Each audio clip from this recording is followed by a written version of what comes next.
And we're back. I've decided to start making videos again. I'll probably post an update on what happened at the Ranger Danger. TLDR, I got T-boned. It was a ton of fun though, and I would totally do it again. Anywho, so we've added a new car to the collection, a 2008 Audi S6, and I plan to be making a decent amount of videos on the process of getting it back up and running. I mean, it runs and drives now, but there are some suspension problems as well as a few other things that I'll probably go over and take some pictures and video of. So first things first, let's do a quick exterior walk around. So the car actually is not in that terrible a shape. I paid under $4,000 for it. So for something like this, you know, that's a hell of a deal. Normally they're at least eight or nine grand. But this does have some cosmetic defects, and I'm definitely pretty far down the owner list. So first thing you can see, there's some dents in the hood. Apparently a tree branch had fallen on this, and you can definitely tell. There's a couple of cosmetic problems up here. A little scratch right here. The A-pillar is a little tanked in, but I don't know. Depending on how long I have this is whether I'll actually try and beat that out from the inside or not. But anywho, moving on to the hood. Again, hood dent. Got a little bit of scraping and paint peeling here. Walking around. Other than that, the paint is not in terrible shape.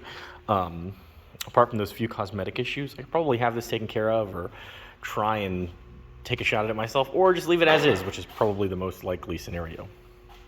And then, yeah, continuing to walk around the car. Again, nothing really to speak of, but it's pretty clean.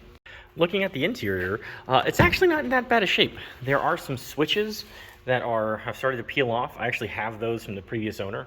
And, you know, it's not that terrible. You know, this is Florida, so seats are going to crack. This is a Texas car before it became a Florida car, which it's been. So, you know, I haven't really seen any rust. That's good.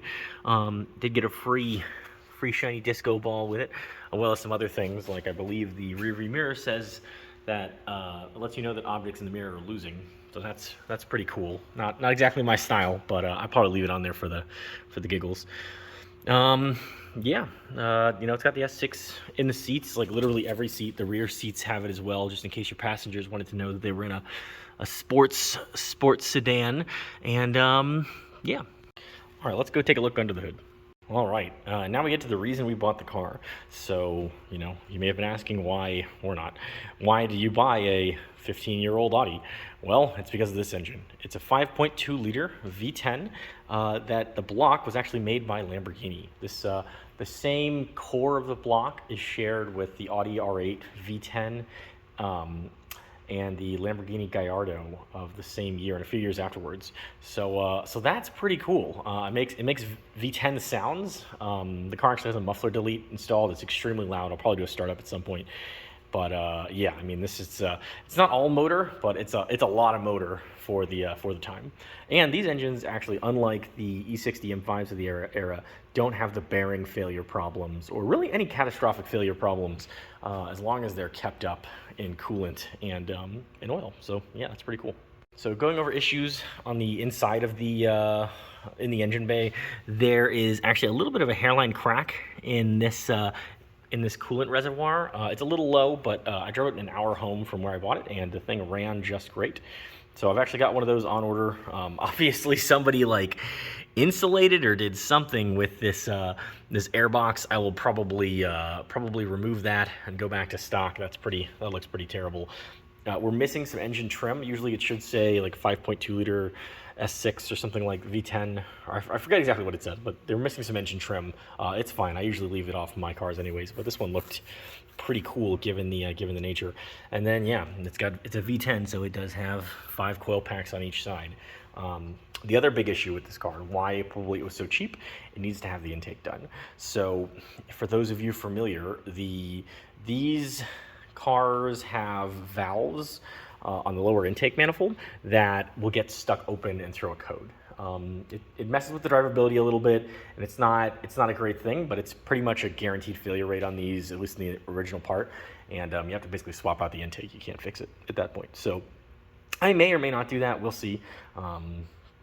I don't think this is.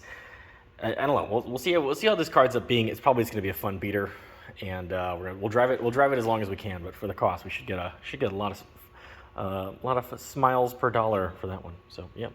Other issues cosmetically with the car, basically all of the rims are curbed. extremely curved. You can see this one, somebody like attempted to weld it or something. It doesn't look great. I'm not going to show you all of them, but they're all pretty miserable shape.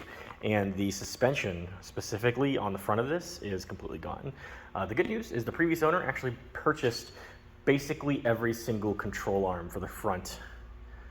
And that's one of the first projects I'm going to do, besides the coolant reservoir tank, is get those all swapped out.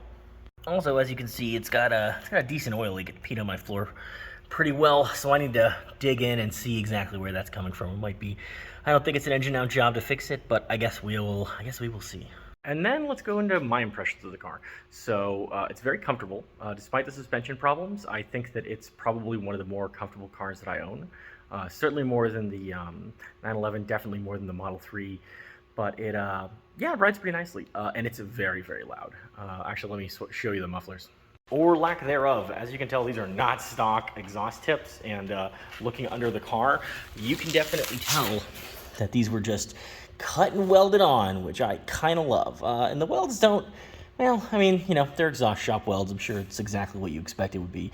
But yeah, I'm pretty happy with how loud it is. Quick it is perspective, it's, you know, it's pretty quick. It's got 435 horsepower, at least stock. So it moves, it'll get out of its own way, but it's not earth-shatteringly fast, especially compared to like the Model 3. But anywho, it's a ton of fun. Like, I definitely I wanted to own one of these things for a while. I've had a marketplace search like alert for years now, and the right opportunity came up. So stay tuned. Next video, we'll go into starting it and probably some of the original diagnosis and figure out the specifics of what needs to get fixed on the car. So until next time.